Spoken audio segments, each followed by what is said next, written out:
Financially इतने week या अपने आप को इतना डिजायर होती है उनकी फाइनेंस की कि वो सैलरी जो मिलती है मासिक उसके अलावा भी ऊपर का, जाहिर सी बात है आपको सबको पता है कि वो उससे भी उनकी डिजायर कंप्लीट नहीं हो पाती है। तो उस अच्छी परंपरा को चलाना बहुत अपने आप में एक अनोखी बात थी। दूसरी बात मैं आपको बता देता हूँ कि एक शिष्य जो होता है, गुरु और शिष्य, प्राचीन भारत से आप देखोगे तो इतिहास उठा के देखो, फ्लैशबैक में जाकर देखते हो तो गुरु और शिष्य की परंपरा आपको प्राचीन काल से ही चलती मिल जाएगी। 1962 में उसका नाम दे दिया कि चलो हम शिक्षक दिवस के रूप में मना रहे हैं, तो गुरु और शिष्य की परंपरा को एक ताज़ा कर रहे हैं, रिफ्रेश कर रहे हैं, उसको मेमोराइज कर रहे हैं। हालांकि ये परंपरा जो है प्राचीन काल से चली आ रही थी। प्राचीन काल में गुरु और शिष्य के जो संबंध हुआ करते थे, आज तो उनका नाम मात्र भी संबंध नहीं बचता। आधुनिक युग में अगर आप देखोगे तो आज तो उनका नाम मात्र संबंध भी नहीं बचता है। प्राचीन काल में ऐसे भी शिष्य हुआ करते थे जो अपने गुरु की अपनी शिक्षण लेने के लिए महज अपने गुरु की प्रतिमा के सामने बैठकर, अपना मिट्टी की प्रतिमा बना के उसके सामने बैठकर अपना शिक्षण लेता है। और जब गुरु को ये बात पता चलता है, गुरु उससे गुरु दक्षिणा मांगता है। हो सकता है कि गुरु के मन में कुछ गलत ख्याल हो, कि हो सकता है कि मेरा जो प्रिय शिष्य है जिसको मैं शिक्षण देता हूँ उससे बेहतर ना बन जाए या उससे ज्यादा नाम रोशन ना कर दे, तो उससे गुरु दक्षिणा में वो मांगता है जो उसकी सबसे महत्वपूर्ण चीज है। और वो खुशी खुशी अपने गुरु की इस परंपरा, गुरु दक्षिणा की परंपरा को खुशी खुशी वो चीज दे देता है। आपको पता होगा वो स्टोरी क्या है, क्या नहीं है। और भी आप जाओगे बड़े से बड़े इतिहास में आप उठा के देखोगे, बड़े से बड़े सम्राट या राजा जो हुआ करते थे उनको भी एक गुरु की जरूरत पड़ती है। इनफैक्ट आप मॉडर्न में आके देखोगे तो महात्मा गांधी को आप जानते हो, महात्मा गांधी को भी गुरु की जरूरत पड़ती है। तो महात्मा गांधी का भी कोई राजनीतिक गुरु हुआ करता था, महात्मा गांधी का भी कोई स्पिरिचुअल गुरु हुआ करता था। जो उनको स्पिरिचुअल, कौन था स्पिरिचुअल गुरु? राजनीतिक गुरु गोपाल कृष्ण गोखले थे। स्पिरिचुअल गुरु कौन थे? राजन राजचंद्र जो उनका गुरु था, वो एक जैन पोएट था, जैन कवि था, फिलोसोफर था, स्कॉलर था। ठीक है, तो जाहिर सी बात है, मतलब बात यह है कि इंसान चाहे कितना भी अपने आप में पर्सनैलिटी हो, कितना भी अपने आप में डेवलप्ड हो, लेकिन उसको एक गुरु की जरूरत पड़ती है। क्योंकि लाइफ गुरु एक ऐसा होता है कि जो अपने शिष्य को वो खूबियां भरता है। गुण तो हर शिष्य में होते हैं, लेकिन उन गुणों को सद्गुण बनाए या अवगुण दुर्गुण बनाए, तो सद्गुण बनाए अवगुण बनाए, गुण तो हर किसी में होते हैं। तो गुरु जो होता है गुणों को सद्गुण बनाता है, सद्गुण बना के अपने शिष्य को ऐसा तैयार करता है कि भविष्य में आने वाली चुनौतियों और कठिनाइयों का सामना कर सके। ना कि उसके जो गुण होते हैं, अगर उसको गुरु का संचालन ना मिले किसी शिष्य को, तो गुण जो है उसके दुर्गुण भी बन सकते हैं, और उसके दुर्गुण ऐसे हैं जो उसकी जीवन का खात्मा भी कर सकते हैं। तो गुरु के अंदर वो नेतृत्व, गुरु एक ऐसा नेतृत्व करता होता है जो शिष्यों का, अपने छात्रों का नेतृत्व करता है और छात्रों को सिखाता है कि तुम आगे चलो, आगे बढ़ो और आगे बढ़ो। जीवन में कोई भी मुसीबत, कोई भी कठिनाई हो तो उसको कठिनाई ना समझ के, जीवन का उसको आगे रास्ता समझ के उस पर आगे बढ़ते चले जाओ। इससे जुड़ी हुई मैं एक स्टोरी आपको सुनाना चाहता हूँ। अगर गुरु चाहे तो शिष्य से बहुत कुछ करवा सकता है, अगर गुरु चाहे तो शिष्य से कुछ भी नहीं करवा सकता। ये सिर्फ साइकोलॉजी की बातें होती हैं। अगर आप शिष्य से कहते हो कि आप बहुत कुछ कर सकते हो, तो आप बहुत कुछ कर सकते हो, तो अंदर से शिष्य में कॉन्फिडेंट आता है। क्या होता है, हम स्टूडेंट्स हैं, जैसी बात है, तो सब में अंदर से कॉन्फिडेंट आता है कि आई कैन डू, और आप कर जाते हो। और अगर वही गुरु क्लास में आके आपको टॉर्चर करे, आपसे कुछ नहीं कर सकता, तो से जवाब नहीं दिया गया, कोई बड़ी बात नहीं होती जवाब नहीं देना। अगर हमें जवाब देने होते तो हम यहाँ बेंच पे थोड़ी बैठते, अपने पोस्ट पे कहीं बैठे होते, कुर्सी पे, गद्दी पे, तो कुछ सीखने ही तो आए हैं। आप हमें बताइए क्या जवाब दे, कैसे जवाब दें। आप हमसे पूछ रहे, अच्छी बात है, क्योंकि इस बात संवाद से अच्छा अध्ययन होता है, ऐसी बात है। बट उसका मतलब कॉम्प्लीमेंट करना, उस बच्चे पे अगर जवाब नहीं दिया जा रहा तो उस पर कॉम्प्लीमेंट कर देना कि तुझसे ये भी नहीं आता, पढ़ते ही नहीं हो, तुम गधे हो, तुम ढीठ हो सकता है। ऐसा किसी से हम नहीं कह सकते तुम क्या हो क्या नहीं हो सकता है जिस इंसान को आज हम बोल रहे हैं वही इंसान को कल को हमें सैल्यूट करने पड़ता है। ये कोई बड़ी बात नहीं होती है, परिवर्तन है, जो जिंदगी है, परिवर्तन आते रहते हैं, कोई बड़ी। तो गुरु के अंदर बहुत कुछ गुण होता है। अगर शिष्य में अंदर शिष्य के गुणों को मजबूत करे और उसके चरित्र का निर्माण करे और शिष्य से कहे कि तू वो सब कर सकता है जो कोई नहीं कर सकता, तो शायद वो शिष्य वो सब कर सकता है जो कोई नहीं कर सकता। तो ऐसा एक लीडरशिप क्वालिटी होती है गुरु के अंदर कि वो बच्चों में भी वो लीडरशिप क्वालिटी डेवलप कर सकता है। मैं आपको छोटा सा एक मिसाल देना चाहता हूँ। नेपोलियन बोनापार्ट का आपने नाम सुना होगा, कहाँ से जुड़ा हुआ था? जर्मनी से, फ्रांस से, इटली से, ब्रिटेन से? Napoleon Bonaparte. Nothing is impossible in this world, ये स्टेटमेंट किसने दिया था? नेपोलियन बोनापार्ट ने दिया। इस दुनिया में, इस संसार में कुछ भी असंभव नहीं है, ये स्टेटमेंट नेपोलियन बोनापार्ट ने दिया था। तो फ्रांस से जुड़ा हुआ था। फ्रांस की सेना में एक छोटा सा प्यादा मात्र था, सिपाही मात्र था फ्रांस की सेना में, लेकिन उसके अंदर गुण ऐसे थे, उसके अंदर ऐसे गुण थे कि वो अपने आप को लीडरशिप क्वालिटी थी उसमें, कि अपने आप को लीडर बना सकता था। तो कहाँ एक सिपाही मात्र होते हुए और कहाँ फ्रांस का सम्राट तक का सफर, उसके बारे में आप थोड़ा सा पढ़ोगे, जानोगे तो शायद आपको पता चलेगा। एक सिपाही मात्र से होते हुए एक सम्राट का सफर कैसे तय किया। तो एक बार वो सेनापति था, उसकी सेना का, फ्रांस की सेना का सेनापति था। तो उसे जाना था एल्पस पर्वत, यूरोप में है, आपने सुना होगा एल्पस पर्वत। उसे एल्पस पर्वत के पार कहीं मिशन पे युद्ध करने जाना था। तो उसने सेना से तलब किया, सेना को, कि तैयार हो जाओ, हमें युद्ध करने जाना है। सेना ने पूछा कहाँ जाना है, एल्पस पर्वत के पार हमें युद्ध करने जाना है। और उसका सपना था, ड्रीम था कि विश्व विजेता बनने का, जैसे ड्रीम होता था, चंगेज खान का ड्रीम था, सिकंदर का ड्रीम था विश्व विजेता बनने का, अशोका द ग्रेट उसका भी ड्रीम था। और आज तक इतिहास में विश्व विजेता सिर्फ 3 को ही कहा जाता है, Changez Khan, Alexander the great और अशोका द ग्रेट, 3 को ही कहा जाता है। उसका भी ड्रीम था मैं भी विश्व विजेता बनूं। एल्पस पर्वत के पार उसे भी अपना साम्राज्य का विस्तार करना था। तो सेना को तलब किया, सेना को तैयार किया। तो हुआ क्या था कि उस वक्त तक ये हुआ था, जो भी जब तक एल्पस पर्वत पर जो भी उस वक्त तक चढ़ा था वो वापस कभी लौट के नहीं आता। जो एल्पस पर्वत पर उस वक्त तक चढ़ा था वो वापस, क्योंकि ऊंचाई काफी थी, हालांकि हिमालय से तो कम है उसकी ऊंचाई, वैसे तो बहुत ऊंचाई है, तो उसकी जो ऊंचाई थी, कभी भी जो उस पर चढ़ा था वो वापस लौट के नहीं आया। सैनिक सब जानते थे कि जो भी एल्पस पर्वत पर गया वापस नहीं आया। तो सारे सैनिकों को जाहिर सी बात अपने घर परिवार सबकी याद आती है। उन्होंने सेनापति से इनकार कर दिया कि हमें वहां पे नहीं जाना है, आप दूसरी तरफ चली जाइए, चाहे तो मीलों दूर और चले जाइए, दूसरी तरफ चलिए, हम आपके साथ हैं, जान देने को तैयार है। बस पता था कि अगर जान हम दे साम्राज्य जीतने में तो अच्छी बात है, अगर जान सिर्फ पहाड़ चढ़ने में दे तो कुछ कोई याद नहीं रखेगा, पहाड़ चढ़ने में आप जान दे दोगे तो जाहिर सी बात है। सेना उसने फिर क्या कहा कि आप मेरे साथ चलो, और सेनापति का आदेश मानना होता था। सैनिक जैसे आपस में बातें करते करते, इनकार करते हुए भी जैसे तैसे उसके पीछे चल दिए कि देखा जाएगा जो होगा। आगे जाते हैं, चलते हैं, तो एक वृद्ध औरत, एक बुजुर्ग औरत उनको मिलती है। बुजुर्ग औरत नेपोलियन बोनापार्ट को रोकती है, रुको, आप कहाँ जा रहे हैं।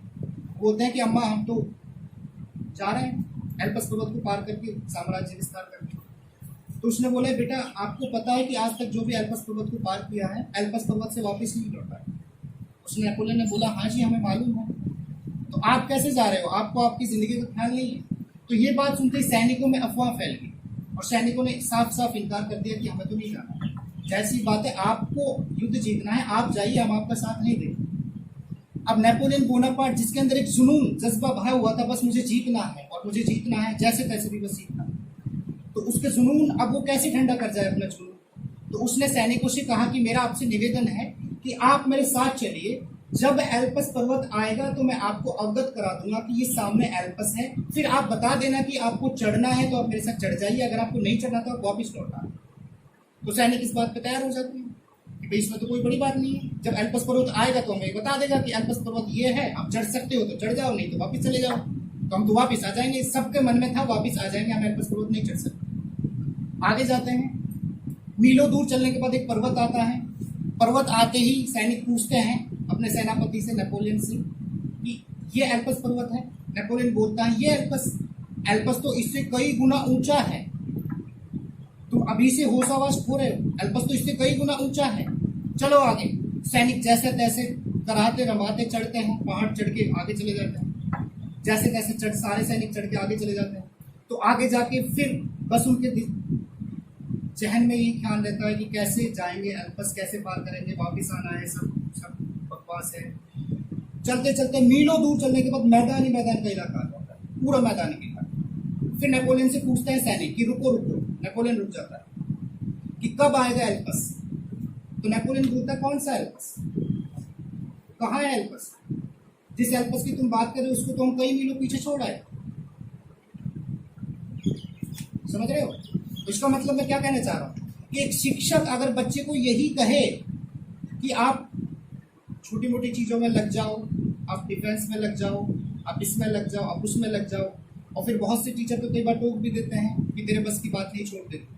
जैसे मान ले कोई बच्चा कहे कि सर मुझे आरएस की तैयारी करनी है और मुझे खुशी करनी, अरे तू आरएस छोड़ दे, पहले 3rd ग्रेड निकाल ले, चपरासी निकाल ले, 4th ग्रेड, ग्रुप डी का एग्जाम निकाल ले, उसके बाद आरएस की सोच।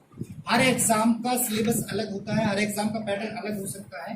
तो जरूरी नहीं है कि आप अगर ग्रुप डी का एग्जाम नहीं निकाल पाओ तो आप आरएस नहीं बन सकते, ये जरूरी नहीं है। मैं आपसे चैलेंज देके कह रहा हूँ 2016 में जो आरएस सेलेक्ट हुए हैं, जो चयनित हुए पड़े हैं, उनसे आप ग्रुप डी का एग्जाम निकलवा लो, अगर वो निकल जाए तो गारंटी इस बात निकाल ही नहीं सकते। क्योंकि हर किसी का पैटर्न, रास्ते, मंजिलें अलग हैं तो रास्ते भी अलग हैं। तो आप एक ही रास्ते को कैसे समझ लेते हो कि सारी मंजिलों पे रास्ता पहुंचेगा? तो मेरा मतलब है कि शिक्षक चाहे तो बच्चों में वो जुनून, वो जज्बा भर सकता है कि आप हैं जो ऊंचाइयों पे पहुंचने के लिए बने। हालांकि जो गुरु शिष्य की परंपरा जो प्राचीन काल से चलती आ रही थी, आज के दौर पे अगर हम देखें तो आज आप अखबार पढ़ते होंगे तो गुरु का शिष्यों से, शिष्यों का गुरु से दुर्व्यवहार की खबरें आप पढ़ते रहते होंगे, क्योंकि हम स्टूडेंट्स से जो भी अपने आप को गुरु मानते हैं, ऐसी बात है कि हमें किसी गुरु की नीड नहीं है। हमें किसी गुरु, हर बड़े से बड़े सम्राट, मैंने आपको बताया चंद्रगुप्त मौर्य का आपने नाम सुना होगा, उनका भी एक गुरु हुआ करता था, पता है ना, कौटिल्य, चाणक्य, जिसका भी एक ही नाम है, चाणक्य हुआ करता। तो जब बड़े से बड़े सम्राट जिन्होंने पूरे हिंदुस्तान की बादशाहत कायम करी, जब वो भी गुरु रखते थे, तो आप कौन से बड़े बादशाह? तो आप गुरु की आपको जरूरत नहीं। हर रास्ते पे, हर मुकाम पे आपको गुरु की जरूरत होगी, ठीक है। और जो गुरु की बात है, जैसा कि अभी एक छात्र ने बताया, जिसने बताया था कि गुरु जो होता है मिट्टी से, पत्थर से मूर्ति को तराशता है और मूर्त रूप देता है, ये बात सही है। लेकिन उस गुरु के लिए भी हर मिट्टी और हर पत्थर में मूर्त रूप नहीं दे सकती। अगर वो हर मिट्टी, हर पत्थर में मूर्त रूप देता तो ऐसा हो नहीं सकता। वो भी मूर्त रूप देने के लिए पहले पत्थर को चयनित करता है कि इस पत्थर में ही मूर्ति तराशी जा सकती है और इस मिट्टी से ही मूर्ति का निर्माण किया जा सकता है, तो ही उससे मूर्ति निर्मित करता है। ऐसा नहीं है कहीं से भी मिट्टी भरी और मूर्ति बनाने बैठ गए। आपको पता है ना, अगर आपको ये बात गलत लग रही है तो आप कुम्हार जो होते हैं, जो लोग होते हैं मिट्टी के बर्तन, उनसे जाके पूछ लेना कि आप हर मिट्टी से बर्तन बना सकते हो क्या, तो आपको पता चल जाएगा कि हर मिट्टी से बर्तन बन सकते हैं। या जो मूर्तियां बनाते हैं उनसे आप पूछ सकते हो कि हर पत्थर में मूर्ति तराश सकते हो क्या, नहीं तराश सकते। तो यानी कि हर छात्र को गुरु जो है ऊंचाइयों तक नहीं पहुंचा सकता, लेकिन गुरु की कोशिश रहती है कि हर छात्र को ऊंचाई तक पहुंचाए। अब छात्रों को वो रूप अपना धारण सामने करना पड़ता है कि वो गुरु है, सहारा दे और गुरु के सहारे से हम ऊंचाइयों तक पहुंचे। सहारा तो चाहिए होता है। कई बार हमें छात्र जो होते हैं, कई बार हमारी बॉडी लैंग्वेज, हमारा व्यवहार, कई बार जो बिहेवियर होता है, तो गुरु हमें नहीं समझ पाता या हम गुरु को नहीं समझ पाते, तो कई बार गलत भी हो जाता है। थॉमस एल्वा एडिसन का भी आपने नाम सुना होगा, Thomas Alva Edison, Thomas Edison सुना है ना? बल्ब की खोज करी थी। छोटा सा बच्चा था, स्कूल में जाता था, छोटा सा बच्चा, तो स्कूल में गया तो स्कूल में कुछ नहीं समझ आता था। उसको गिनतियाँ सिखाते थे, अल्फाबेट जो सिखाते थे नहीं समझ पाता था। तो स्कूल में जाता था तो टीचर ने हार के थकार के एक लेटर लिखा और उसको भगा दिया स्कूल से। तो गया और उसके पिताजी नहीं थे, उन्होंने अपनी मम्मी को लेटर दिखाया, तो उनकी माँ ने लेटर पढ़ा और उसकी माँ रोने लग गई। तो उस बच्चे ने पूछा कि मम्मी ऐसा क्या हुआ कि आप खत को पढ़ते ही रोने लग गए? तो उस मम्मी, अब माँ देखो, गुरु जो होता है, गुरु का जो हमारा संबंध है वो बाद में आता है। हमारे पहले और सच्चे जो गुरु होते हैं, पहले और सच्चे, वो होते हैं हमारे माता पिता। अगर हमारे माता पिता ही संस्कार अच्छे ना दे तो गुरु हमें कितना ही मूर्ति तराश ले, हमारे अंदर मूर्ति की तराश कर सकते। तो संस्कार की शुरुआत तो हमारे माता पिता से, जो हमें जन्म देते हैं, जो इस दुनिया में लाते हैं, तो पहले प्रथम गुरु तो हमारे वही होते हैं। तो पहले गुरु जो होते हैं, तो जाहिर सी बात है, अगर उसकी माँ उससे बोल देती कि बेटा इसमें लिख रहा है कि तू कुछ नहीं कर सकता, तू ढीठ है, तू डल है, तू बुद्धिहीन है, तू मंद बुद्धि है, तो बच्चा क्या करता? कुछ नहीं करता, ऐसी बात। तो उसकी माँ ने बोला कि बेटा इसमें लिख रहा, बच्चे ने पूछा माँ आप रो क्यों रही हो, इसमें ऐसा क्या लिख रहा है? तो उसकी माँ ने बोला कि बेटा इसमें लिख रहा है कि आप बहुत महान हो, आपके जैसा दुनिया में कोई है ही नहीं, और हमारी स्कूल आपको पढ़ाने में असमर्थ है, हमारी स्कूल आपके लायक नहीं है, इसमें ऐसा लिख रहा है। तो बच्चे को अंदर कॉन्फिडेंट आता है, यार वास्तव में मेरे अंदर कुछ है, स्पेशलिटी, मैं स्पेशल हूँ, कुछ खास हूँ, औरों के जैसा नहीं हूँ। वो कुछ खास है तो जाहिर सी बात है, जैसे तैसे उसकी एजुकेशन कंप्लीट होती है। एजुकेशन कंप्लीट होने के बाद जब वो, आपको पता है, जब उसने बल्ब खोजा था तो more than 1000 times he was failed, 1000 बार से ज्यादा उसको फेल कर दिया गया, फेल हो गया था, बल्ब नहीं बना पाया था 1000 बार से ज्यादा। उसको जब एक बार इंटरनेशनल अवार्ड मिल रहा था तो स्टेज पे तो और साइंटिस्टों ने भी ये बात बोली थी कि भाई इसको अवार्ड क्यों दिया जा रहा है, 1000 बार प्रयास करने के बाद एक बार इसने बल्ब खोजा था, ठीक है। तो उसने स्टेज पे जाकर अपनी स्पीच में बोला था कि मैंने एक वो रास्ता नहीं खोजा है जिससे बल्ब बनाया जा सकता है, मैंने 1000 वो रास्ते खोजे हैं जिनसे बल्ब नहीं बनाया जा सकता। थिंकिंग व्यूज, जिनका व्यूज था कि एक रास्ता खोज के खुश हो गया, तो उसने बताया कि मैंने एक रास्ता नहीं खोजा है जिससे बल्ब बनाया जा सकता है, मैंने 1000 वो रास्ते खोजे हैं जिनसे बल्ब नहीं बनाया जा सकता। थॉमस एल्वा एडिसन जब फेमस हो जाता है, वर्ल्ड फेमस, तो एक बार वो अपना पैतृक जो मकान होता है उसके मदर फादर जहाँ पे पहले रहते थे, तो वहीं पे वो जाता है पैतृक मकान में और अपना सामान वगैरह शिफ्ट कर रहा होता है। तो सामान वगैरह शिफ्ट कर रहा होता है, तब उसको वो खत मिलता है पुराना, वो पुराना कागज वो खत मिलता है जो स्कूल में उसको दिया था। तो वो पुराने कागज और खत में वो पढ़ता है, तो उसमें पढ़ता है, उसको पता चलता है कि मेरे बारे में मेरे स्कूल और मेरे शिक्षकों ने क्या विचार दिए कि मैं बुद्धिहीन हूँ, मैं मंदबुद्धि हूँ, मैं कुछ नहीं कर सकता, मैं पढ़ने के लायक ही नहीं हूँ। और मेरी माँ ने तो मुझे ये बताया था कि मेरे जैसा तो कोई है ही नहीं, मैं खास हूँ, अनोखा हूँ। तो बस विचारों का फर्क। अगर उस बच्चे को शुरुआत में ये बता दिया जाता तो नहीं पढ़ सकता, तो कुछ नहीं कर सकता, तो वो क्या करता, ऐसे ही खेलता रहता। ऐसे जैसे हजारों की आवाम, लाखों करोड़ों की आवाम जैसे इस पे है, दुनिया पे है, वो भी ऐसे ही जनता बन जाती। ठीक है, तो होता क्या है कि तो हमारे गुरु या मम्मी पापा हैं, उनको भी पेरेंट्स है जैसी बात है, लेकिन उनको भी हम प्राइमरी शिक्षक बोल सकते हैं, हमारे प्राथमिक गुरु थे। तो प्राथमिक गुरु और हमारे जो एजुकेशनल जो टीचर्स होते हैं हमारे, इनका बहुत बड़ा रोल होता है हमारी लाइफ में एक ह्यूमैनिटी, एक इंसानियत को डेवलप करना। पहले जो प्राचीन काल में शुरुआत से जब शिक्षा चली थी, तो शिक्षा का पर्पज हुआ करता था इंसान को सभ्य बनाना, सिविलाइज्ड इंसानों को सभ्य बनाना। आज शिक्षा और शिक्षक और छात्र सबका ही पर्पज बदल गया है। शिक्षा का पर्पज हो गया है व्यवसाय, छात्र भी व्यवसाय समझ के चले जाते हैं। कोचिंग, कॉलेज, स्कूल, किसी भी संस्थान में आप चले जाओ, आपको कोई बीएड कर रखा है तो बहुत से बच्चे आप में से सोचेंगे यार सरकारी नौकरी नहीं लेगी तो अपने गांव में प्राइवेट स्कूल खोल, कमाई का धंधा, ऐसी बात है, व्यवसाय। तो आज की जो शिक्षा है वो और गुरु शिष्य की जो परंपरा है वो पहले वाली नहीं रही जो होनी चाहिए। आज आप शिक्षा ले रहे हो, आप सरकारी नौकरी लगने के लिए शिक्षा ले रहे हो। आपसे अगर बोल दिया जाए आप बीएड यहीं पे छोड़ दो, आपको हम 4th ग्रेड की चपरासी की सरकारी नौकरी आप छोड़ के चले जाओ सिर्फ 4th ग्रेड आपको, क्योंकि आपको एजुकेशन से वो मतलब नहीं है कि education is directly similar to civilise. आपको मतलब क्या है कि education is directly similar to occupation. आपको एक गवर्नमेंट जॉब चाहिए, ऑक्यूपेशन चाहिए, तो आप अपने आप को समझ जाओगे मैं एजुकेटेड हूँ। आप बहुत अच्छे पढ़ लिए, अब बेशक से इंडिया की टॉप रैंक यूनिवर्सिटी में पढ़ लिए, उसके बाद भी अगर आप गांव में जाते हो, बाय द वे छोटी जॉब या छोटी जॉब आप नहीं लेना चाहते, आप सिर्फ सिविल से प्रिपरेशन करना चाहते हो, तो आपको वक्त लगता है। जैसी बात है, कुछ बड़ा करने के लिए आपको प्रिपेयर होने में, प्लानिंग करने में और आपको वर्क करने में थोड़ा वक्त लगता है। तो वक्त लगने के बाद ही आपको कामयाबी मिलती है। तो आपको कामयाबी में अगर थोड़ी सी देरी हो जाती है तो आप ही के पेरेंट्स या आप ही के गांव के, आप ही के इलाके के लोग क्या कहेंगे कि ये तो बेकार है, बीए की डिग्री, एमए की डिग्री, सारी डिग्री बेकार है। क्यों? क्योंकि वो डिग्री किसके इक्वल थी? तराजू के एक पलड़े में डिग्री होनी चाहिए तो दूसरे में गवर्नमेंट जॉब होनी चाहिए, तब तो आपकी डिग्री की इज्जत है, वैल्यू है, अदरवाइज कोई इज्जत कोई वैल्यू नहीं है।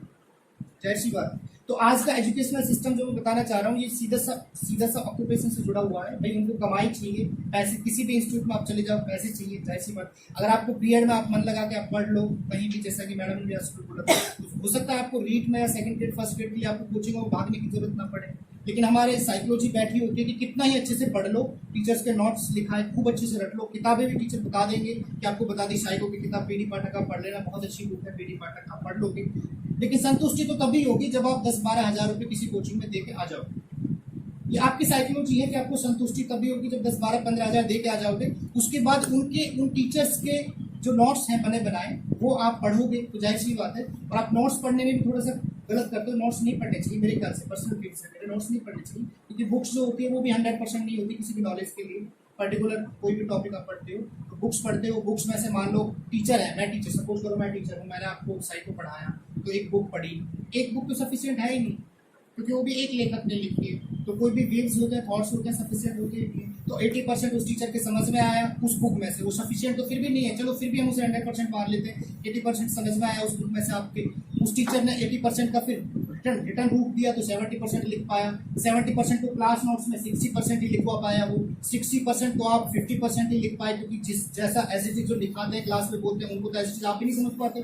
50% आप लिख पाए, 50% आपके नोट्स आप एग्जाम में पढ़ के जाते हो, 40% आपके याद होते हैं, एग्जाम में आप उतारते हो 30% उतारते हो, 100% से सीधा 30% आ गए। इससे अच्छी बात है ऑथेंटिक बुक्स आप खुद डायरेक्ट ऑथेंटिक बुक्स पढ़ो और एक ही टॉपिक के लिए कई बुक सेटिस्फाई होने के लिए पढ़ो। खैर ये सारी चीज़ें अलग हैं, बट एक एजुकेशनल सिस्टम वाली जो मैं बात बता रहा हूँ, एजुकेशन से कहाँ जोड़ रखा है। तो अगर हम आपसे थोड़ा सा रिक्वेस्ट ये है कि टीचर जो भी नॉलेज हमें देता है तो शायद बेहतर के लिए देता है, हमें हो सकता है वो उस टाइम पे लगे कि अभी काम नहीं है उस नॉलेज का, जैसे हम टीचर कई बार बोल देता है कि सभ्य रहो, डिसिप्लिन में रहो, आप भावी टीचर हैं, ये बात सही है। और हम कई बार उनका बाहर जाके मजाक उड़ाते हैं, फलाने सर तो ऐसे ऐसे टोकते रहते हैं, फलाने सर तो ऐसे गलत बोलते हैं, वो तो आना ही नहीं चाहिए, उसकी क्लास ही होनी चाहिए। वो टीचर शायद सही बोलता है, सही इसलिए बोलता है क्योंकि आप वास्तव में हो भावी टीचर। अगर आप टीचिंग लाइन में जाना चाहते हो, टीचिंग प्रोफेशन में आप जाना चाहते हो, तो आप भावी टीचर हो। आप नहीं जाना चाहते तो भावी टीचर। जब आपको डिसिप्लिन नहीं है तो आप स्टूडेंट्स को क्या डिसिप्लिन सिखाओगे? तो आपको डिसिप्लिन बनाना पड़ेगा। आपको डिसिप्लिन बनाना पड़ेगा ना, तभी तो आपका सारी आप ड्यूटी अपना अच्छे से निभा पाओगे। अगर आप डिसिप्लिन आप नहीं हो खुद भी, तो बच्चों को क्या दोगे आप? तो टीचर जो है कुछ भी नॉलेज देता है तो हमें गलत नहीं देता है, सही देता है।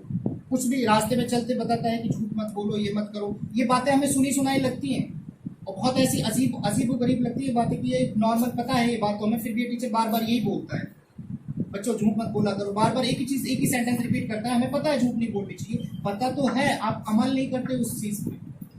पता तो आपको है। छोटी सी उदाहरण और सुनाना चाहता हूँ। एक कोई ऐसे धार्मिक गुरु होता है हमारे देश का, तो वो अपने गुरु उपदेश देता है और उपदेश का एक व्यवसायिक तौर पे कमाना चाहता है कि मैं उपदेश देके कुछ पैसे कमाऊं। ठीक है, तो हमारे हिंदुस्तान में तो घर घर में उपदेश देने वाले मिल जाते हैं, तो यहाँ तो उसकी दाल गलती नहीं है। तो सोचता है मैं विदेश में चला जाता हूँ, वहाँ उपदेश देता हूँ। विदेश में चला जाता है, वहाँ पे उपदेशों को सुनने वाले नहीं मिलते, क्योंकि आप जाओगे वेस्टर्न कल्चर तो आप देखोगे हमसे बहुत ज़्यादा आगे है, एक्स्ट्रा फॉरवर्ड है। हम लोग हैं जो बहुत पीछे हैं, सिर्फ वो तो एक्स्ट्रा फॉरवर्ड है। तो जाहिर सी बात है उनके जो भी प्रीच वगैरह जो भी होते हैं उनको कोई सुनता ही नहीं है उपदेशों को। वापिस बेचारा हार के थक के वापिस आता रहता है। तो हवाई जहाज में उसे एक आदमी मिलता है, वो आदमी हिंदुस्तानी होता है, उसकी नई नई शादी हुई होती है, तो वो शादी होते ही कुछ पैसे कमाने के लिए अपना घर बनाना है, बच्चे होंगे शादी के बाद, बच्चे होंगे उनको पढ़ाना है, घर बनाना है, तो कुछ पैसे कमाने विदेश चला जाता है। तो पैसे कमा के 15-20 साल बाद लौट रहा होता है, तो उसी जहाज में वो बैठा होता है, उसी जहाज में वो गुरु बैठा होता है। तो गुरु कहता है कि यार चलो जहाज में 1-2 घंटे का सफर है, चलो बात करने में निकाल देता हूँ। उससे बात करने लग जाता है कि मैं उपदेश देता हूँ और उपदेश के पैसे लगते हैं। तो सोचता है कि यार ये तो हमारा हिंदुस्तानी है, तो अब हिंदुस्तान से बाहर जाओगे ना तो हिंदुस्तानी आपस में बहुत प्रेम आता है। ये मेरा हिंदुस्तानी, चाहे हिंदुस्तान के कन्याकुमारी से हो आप, चाहे इंदिरा पॉइंट से, उससे कोई फर्क नहीं पड़ता। ठीक है, तो होता क्या है कि वो हिंदुस्तानी है, चलो उसे मुद्राएं दे देता है कि भाई ले 100 मुद्रा, 1000 जितनी भी तुझे चाहिए मैं तो कमा के लाया हूँ, तू रख ले और मुझे उपदेश दे दे। तो उपदेश क्या देता है? कुछ भी करने से पहले 1 मिनट रुक के सोचना। बस एक छोटी सी बात, कुछ भी करने से पहले 1 मिनट रुक के सोचना।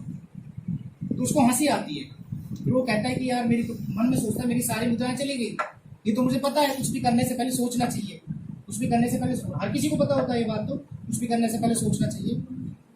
चला जाता है वो सोच के कि चलो कोई बात नहीं, मैं तो ये सोच लूँ मैं इतनी मुद्राएं कमाई नहीं थी मैंने। ठीक है, अपने घर चला जाता है।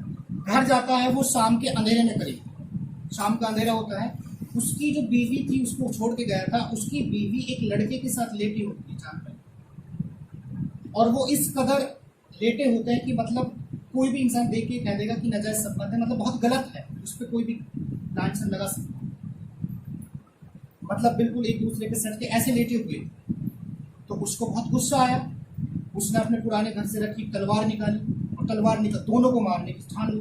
फिर उसके वही ज्ञान याद आया जो हवाई जहाज में उसको दिया गया, कुछ भी करने से पहले 1 मिनट सोचना चाहिए। तो जैसे ही तलवार उठा के वो सोचने लगा कि यार मैं अपनी बीवी को मार रहा हूँ किसी गैर मर्द की वजह से, तो तुरंत उसकी बीवी उठती है, उसको मतलब बीवी को पता चल जाता है मेरा हस्बैंड आ गया, उठती है, पैर वैर छूती है और फिर पैर छू के जो उसको लड़का जो होता है उससे थप्पड़ मार के बोलती है अपने पापा के पैर छू। और वास्तव में वो लड़का नहीं होता, वो लड़की होती है, बस उसे वस्त्र इस तरीके से पहनाए जाते हैं क्योंकि आज का कलयुग है। कलयुग में ताकि पिता तो है नहीं, तो पिता नहीं है, जैसी बात है बिना पिता की लड़कियों को कोई भी गलत नजर से देखता है, तो कोई भी गलत नजर से ना देखे, लोगों की गलत नजरों से, लोगों की गलत हरकतों से बचाने के लिए उस लड़की को वस्त्र ऐसा पहनाया जाता है जैसे उसका बेटा उसके साथ लेटी होती है वो लड़की। तो फिर उसको उसी गुरु का धन्यवाद अर्पित करता है कि मैं उस गुरु को धन्यवाद देता हूँ तहे दिल से कि आज अगर उसकी बात मुझे याद नहीं आती, कुछ भी करने से पहले 1 पल सोचना चाहिए, 1 मिनट सोचना चाहिए, तो मैं मेरी बेटी और मेरी बीवी दोनों का कत्ल कर देता हूँ, प्यारा हो जाता हूँ, ऐसी बात। तो मेरा कहने का मतलब यह है कि जो शिक्षक होते हैं हमें दे देते हैं कोई भी चीज़, हमें एक बार बोल दिया कुछ भी असंभव नहीं है, इस दुनिया में सब कुछ पॉसिबल, तो हम हंसते हैं कि ये बार बार एक ही बात बोला, हमें पता है ये चीज़ पता है, आपको बस वो मेमोराइज किया जाता है कि आप इस चीज़ को पहचानो, आप इसको जानो, समझो, अपने अंदर का हिडन पोटेंशियल जो होता है उसको, अपने अंदर की जो ज़ील है उसको बाहर निकालो। अगर आप अपना पोटेंशियल स्टेमिना आप यूज़ नहीं करोगे तो आप कैसे कुछ करोगे? और कुछ भी कामयाबी कोई बहुत बड़ी कोई फरिश्ता थोड़ी है कि भाई ये सारे जो IAS बन गया तो भाई जिब्राइल फरिश्ते की तरह ये बस इब्राहिम फरिश्ता जैसे, क्योंकि इंसान परफेक्ट नहीं होता, इम्परफेक्ट होता है। जो परफेक्ट होते हैं वो फरिश्ते बन जाते हैं, फरिश्ते तो कोई होता ही नहीं, इंसान होते हैं, कहीं ना कहीं कमियां होती है। हो सकता है हम शिक्षक टीचर जो होते हैं उनमें भी कमियां ढूंढते हैं, या उनमें भी कमियां होती है, जैसी बात है, वो भी हमारे जैसे इंसान है। बस फर्क ये है कि हमें उनकी कमियों को ना देख के उनकी सिखाई हुई अच्छी बातें जो वो चरित्र निर्माण करते हैं हमारे लिए, जो गुण, जो हमारे गुण हैं, उनको डेवलप करके, उनको विकसित करके सद्गुणों में परिवर्तित करते हैं, जो हमें कामयाबी और जो हमें ऊंचाइयों तक पहुंचाने की कोशिश करते हैं। खुद भलाई से वो उस ऊंचाई तक ना पहुंचा हो, लेकिन हर शिक्षक चाहता है कि मैं अपने शिष्य को उस ऊंचाई तक पहुंचाऊं कि जहां से खड़ा होके वो तब भी मुझे देखे तो फक्र से मेरा सर ऊंचा हो जाए कि ये जो बंदा है, ये जो ऊपर से बोल रहा है या जो टीवी में दिख रहा है, ये मेरा पढ़ाया हुआ, एक फक्र महसूस करे। हालांकि ऐसा कोई भी छात्र नहीं है जो शिक्षक को जाके सर आपकी मेरी तनख्वाह में से 40% आपकी, 60% मेरी, कोई ऐसा अभी नहीं है जो 1000 रुपये भी खर्च कर दे। एक बार जरूर आएंगे मिठाइयाँ खिला के 100, 200, 500 रुपये की, उसके बाद दोबारा शायद शकल भी ना दिखना है। और वही टीचर 5 साल बाद आपसे फोन कर कहे कि बेटा मेरा उस काम है, आप कुछ करवा सकते हो, तो शायद आप ये कह दो sorry sir I don't know you, मैं आपको नहीं पहचान पा रहा, मैं आपको नहीं जानता शायद आप कौन। क्योंकि वो मुकाम जब आप हासिल कर लेते हो तो थोड़ा सा तकब्बुर भी आ जाता है आपके अंदर, वो सारी चीज़ें होती हैं। बस आपको थोड़ा सा ध्यान में ये रखना है कि शिक्षक जो होता है, एजुकेशन जो सिस्टम है, मैं आपसे नहीं कहता कि आप प्राचीन जो सभ्यता जो चली आ रही थी, प्राचीन सभ्यता से हमारी गुरु शिष्य की परंपरा, आप उसको कायम कर सकते हो, मैं आपसे नहीं कह रहा, मुझे पता है आप उसको कायम नहीं कर सकते। प्राचीन काल की शिक्षाएं अलग होती थी, जैसा कि सर पढ़ाते हैं, गुरुकुल में शिक्षाएं होती थी, आपको भी पता है, आश्रमों में शिक्षाएं होती थी। प्राचीन काल के जो जीवन था इंसान का, वो 4 आश्रमों में बटा हुआ था। गृहस्थ आश्रम होता था, उसके बाद वो अपने शिक्षक के आश्रम में चला जाता था, फिर वानप्रस्थ आश्रम, संन्यास आश्रम, जो भी 4 आश्रम थे, 25 साल तक गृहस्थी में जाएगा, उसके बाद वहां रहेगा, उसके बाद वहां, जैसा भी है। बहरहाल वो गुरु शिष्य की परंपरा को आप नहीं ला सकते। किसी ने कहा कि मुझे आपका अंगूठा चाहिए, तो गुरु उसने खुशी खुशी गुरु दक्षिणा में अपना अंगूठा दे दिया। आपसे तो कोई कहे मुझे 5 रुपए का आपका पेन चाहिए, टीचर तो टीचर से भी पेन नीचे मांगने चले जाओगे, सर आपकी जेब में मेरा पेन रह गया था, वो पेन देना। तो वो आप गुरु शिष्य की परंपरा तो नहीं ला सकते, जाहिर सी बात है। बट आप उस परंपरा को, कुछ संस्कृति को तो बचा सकते हो। जो हमारा कल्चर है, हमारा हिंदुस्तान, हमारे कल्चर, इंडिया जो है अपने कल्चर के लिए बहुत फेमस है, इसी कल्चर के लिए प्राउड फील होता है इंडिया के अंदर। तो इस कल्चर को तो थोड़ा आगे कायम रख सकते हैं। जैसे कि डॉक्टर सर्वपल्ली राधाकृष्णन ने एक कल्चर जो था कि भाई अपनी सैलरी में से 2500 रुपये महज रखना, बाकी सारे के सारे राष्ट्रीय कोष में जमा करा देना, प्रधानमंत्री राष्ट्रीय कोष में। तो आप ऐसा नहीं कर सकते, पैसे में जमा कराओ, लेकिन जो मोरली, जो नैतिक हमें सिखाए हैं, नैतिक कर्तव्य जो हमारे बनते हैं, तो उनको तो हम निभा सकते हैं कि शिक्षकों के प्रति अपना सम्मान रखें। शिक्षक जिस सम्मान के हकदार हैं, एटलीस्ट वो सम्मान तो उन्हें दिया जाए। आप भी शिक्षक बनोगे, जाहिर सी बात है बहुत ही ज्यादा गंदा लगता है जब आप आगे खड़े होकर पढ़ाते हैं और पीछे से कमेंट करना, पीछे से हंसना, पीछे से वो क्वेश्चन पूछना कि पता है कि ये क्वेश्चन इस सब्जेक्ट से, इस टॉपिक से काम का नहीं है, बस इस टीचर को अटकाना है हमें, तो हमारा पर्पज है कि इसको डाउन दिखाना। तो वो चीजें हमारे अंदर ना हो तो कोई फायदा नहीं। आप यहाँ नॉलेज लेने के लिए आ रहे हैं, ठीक है। A teacher is a dictionary of knowledge, book of knowledge जिसको कह सकते हैं,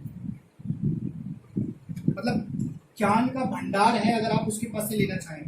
और टीचर की आप इंसान, क्योंकि ह्यूमन टेंडेंसी होती है, जो इंसान यहाँ पढ़ा रहा है, अगर आप अच्छे से उसका फीडबैक दे रहे हो, आप अच्छे से रेस्पेक्ट कर रहे हो, तो टीचर का जहन होता है मैं अच्छे से चीजें पढ़ाऊं और चीजें कलेक्ट करके लाऊं और एनालिसिस करूं, उन चीजों को एनालिसिस करके फिर आपके सामने रिप्रेजेंट करूं।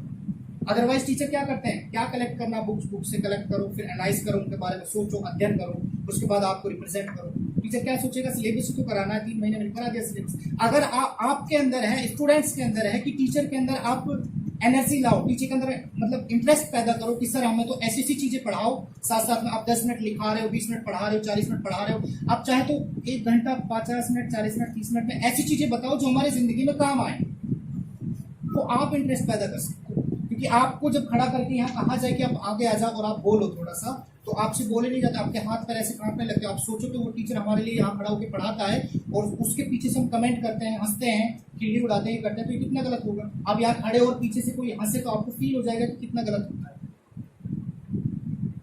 क्योंकि आप नहीं समझ पाते। आप टीचर हैं, उनको पता होता है कि भाई टीचर, तो हम रेस्पेक्ट तो दे सकते हैं। हम जितना रेस्पेक्ट देंगे, जितना रिलेशन अच्छा रखेंगे, तो टीचर का उतना ही दिल करेगा कि आपको बहुत अच्छी अच्छी चीजें बताएगा, बहुत इंटरेस्टिंग चीजें बताएं। अदरवाइज टीचर की भी साइकोलॉजी हो जाएगी, ना तो पढ़ना है इनको, बस आना है, अटेंडेंस चाहिए, टाइम पास चाहिए, आके और चले जाएंगे, बस थोड़ा बहुत लिखा दो, पढ़ा दो, बस ठीक है, आप अपना काम करो, अपना काम करते हैं, फिर आपका कोई फायदा नहीं है। हो सकता है आप 2 साल में इतना कुछ सीख जाओ, अगर आप अच्छे से रिलेशन बना के रखते हो, 2 साल में इतना कुछ सीख जाओ, क्योंकि आपको याद रखना, स्कूलों में और कॉलेजों में जो सिखाया जाता है ना, वो बाहर कोचिंग संस्थाओं में नहीं सिखाया जाता। कोचिंग संस्थाओं का मतलब होता है कि 10,000 15,000 जो लिए हैं उनके अकॉर्डिंग 2.5-3 महीने में सिलेबस कंप्लीट करा दिया और टॉपिक सपोज करो आपको टेंस पढ़ना है तो टेंस में 4 टॉपिक आपको बता दिए, खत्म। उनको मतलब नहीं है टेंस होता क्या है। आपको नाउन पढ़ना है ना, नाउन में सीधा सर 4 टॉपिक पढ़ा दिया, हाइफिनेटेड नाउन के बाद ये आता है, सिंगुलर वर्ब आती है। आपको ये नहीं पता हाइफिनेटेड नाउन होता क्या है, तो अब क्या करते रह जाओ। टीचर है जो बेसिक चीजें आपको यहाँ से बता देते हैं। सर मैंने अपने 2 दिन से क्लास लेके देखी तो पता चला, छोटे छोटे वर्ड को भी एक्सप्लेन करके बताते हैं। क्रिया क्या होती है, अनुक्रिया क्या होती है, ये क्या होता है, वो क्या होता है, कोई नहीं बताएगा आपको। आप सरकारी नौकरी हासिल करने के बाद भी अगर आगे खड़े हो जाओगे ना, कहीं बैठ जाओगे, आपसे कोई पूछेगा कि आप ये कर दीजिए सर, आप ये बता दीजिए, आप कुछ नहीं कर सकते। बहुत बच्चे ऐसे देखे मैंने, बहुत सारे बच्चे, अभी ये पर्सनल बता रहा हूँ ये चीजें, बहुत सारे बच्चे उनको नोटिस आता है, मतलब जैसे आर्मी की आप भर्ती देखते हो, मेडिकल में आपके कोई पॉइंट लगता है, आंख में पॉइंट लगता है, नाक में, कान में, कहाँ भी पॉइंट लगता है, तो जो है पॉइंट लगाते हैं, इंग्लिश में लगाते हैं। वो बच्चा फिर गांव घर घर भटकता फिरता है, सर जी इसका बता दो ना हिंदी अर्थ क्या होता है, मेरे पॉइंट लगा दिए, नहीं पता पॉइंट कहाँ लगा। अरे शरीर में कमी तेरे है और तुझे बताया डॉक्टर ने यहाँ कमी है, फिर भी तुम पॉइंट पढ़वाते फिर रहे हो, क्यों? तुम पढ़े नहीं हो, पढ़े नहीं हो तो फिर नौकरी करने के हकदार नहीं हो, नौकरी छोड़ दो। फिर तुम्हारे आई में, आंख में कोई पॉइंट लगाया है कि भाई तुम्हारे आई में पेन की डिटेल का पॉइंट है या कुछ और का पॉइंट है, और तुम उसको पढ़वाते किसी और से फिर रहे हो, क्योंकि आप लोगों को पढ़ना, जैसी बात है, मतलब हम सब जो है नॉलेज से तो हमें मतलब ही नहीं है, हमें तो बस जैसे जैसे 12वीं की डिग्री ले ली, ग्रेजुएशन की डिग्री ले ली, आगे चले गए। और टीचर हैं, अच्छा पढ़ाया तो अच्छी बात है, नहीं पढ़ाया तो कोई बात नहीं। उन्हें टीचरों से ज़्यादा बकवास करता है तो गाली दे देते हैं, पीछे से कमेंट कर देते हैं, या उनको बाहर कुछ देख लेंगे, जो भी कर लेंगे, जो कुछ होता है। ये सारी चीज़ें आपके अंदर हैं, अगर आप चाहते हो तो आप अपने गुण को, आपको चरित्र को डेवलप कर सकते हो, अदरवाइज कुछ भी नहीं है। तो मैं नहीं कहता कि आपसे आप पुरानी परंपरा को बरकरार रखो, बस मैं इतना चाहता हूँ कि शिक्षक, जब भी आप शिक्षक बनो तो आपको एहसास हो कि शिक्षक और छात्र का संबंध बहुत बेहतरीन होना चाहिए। और जब भी आप छात्र हो तो आपको एहसास हो कि ये शिक्षक हैं हमारे, कि जो भी हमारे लिए सोचेंगे, जो भी हमारे लिए करेंगे, बेहतर ही करेंगे, हमारी ऊंचाइयों तक ही हमें पहुंचाने की कोशिश करेंगे। और बिना शिक्षक के तो कोई कुछ भी नहीं कर सकता। हर किसी को डायरेक्शन चाहिए होता है, अगर आप डायरेक्शन मिस कर जाते हो तो आप मंजिल की पहुंचने की बजाय कहीं और पहुंच जाते हो। जरूरी है कि आप उस सही डायरेक्शन, और सही डायरेक्शन आपको कौन दिखाएगा? आपका टीचर होते हैं, आपके अंदर डेवलप करता है। आपकी क्वालिटीज तो आपके अंदर हैं, बस फर्क है कि आप उनको मिस यूज कर जाते हो। कोई कहीं और यूज कर जाता है, कोई कहीं और यूज कर जाता है, तो उनका सही यूज कहाँ किया जाए ये तो आपको एक टीचर बता सकता है। आपसे सीनियर है, आपसे एज में सीनियर है, डिग्रीज में सीनियर है, आपसे हर चीज में एक्सपीरियंस में सीनियर है, तो अगर कोई भी एक्सपीरियंस आपके साथ शेयर करें तो उसको बहुत अच्छे इत्मीनान से सुन के उस पर एनालिसिस करें कि एक्सपीरियंस जो शेयर कर रहे हैं, क्या इन एक्सपीरियंस से कुछ अच्छा कर सकते हैं, इनसे भी कुछ सीख सकते हैं। आपको पता है सीखने की शिक्षा जो है सिर्फ, मतलब डॉक्टर राधाकृष्ण सर्वपल्ली ने भी कहा है कि शिक्षा तथ्यों को छात्रों के दिमाग में ठूस ठूस कर भरना ही शिक्षा मात्र नहीं है। छात्रों को भविष्य में आने वाली कठिनाई और चुनौतियों के लिए तैयार करना, मजबूत बनाना ही शिक्षा होगी।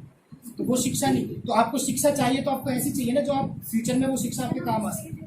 ठीक है, तो जाहिर सी मैं अपने भाषण को अंतिम, शिक्षक और छात्र के संबंधों को अच्छे से बरकरार रखें और शिक्षक का सम्मान करते रहें। और शिक्षक दिवस को जब भी आप मनाएं तो सिर्फ इस रूप में ना मनाएं कि बस 5-10 मिनट का प्रोग्राम है, टाइम पास करके चले जाएंगे। इस रूप में मनाएं कि शिक्षक हमारे लिए बहुमूल्य होते हैं, शिक्षक हमारे लिए बहुत बेहतरीन मार्गदर्शक होते हैं, जो हमारे चरित्र का निर्माण करते हैं, हमारे गुणों का निर्माण करते हैं। अंत में एक 4 लाइन की कविता बोलना चाहता हूँ।